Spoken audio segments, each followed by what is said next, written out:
Si svolgeranno venerdì prossimo alle 15:30 nella chiesa di Camponogara, il paese dove viveva con la mamma, i funerali di Jenny Canton.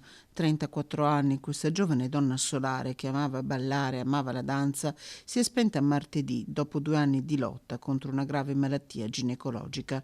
Ragazza immagine nei locali del Veneziano e del Padovano, Jenny Canton lavorava come operaia in una verniciatura di Campodarsego.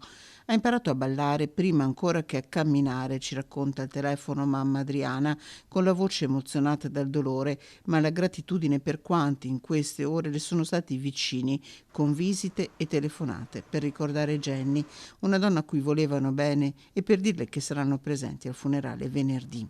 Sentimenti di stima che non leniscono il dolore immenso di una mamma che non riesce a darsi pace perché ha dei dubbi sulle cure prestate alla figlia, tanto che la donna ha deciso di sottoporre tutta la documentazione sanitaria all'analisi di un esperto per capire se per Jenny Canton è stato fatto tutto il possibile.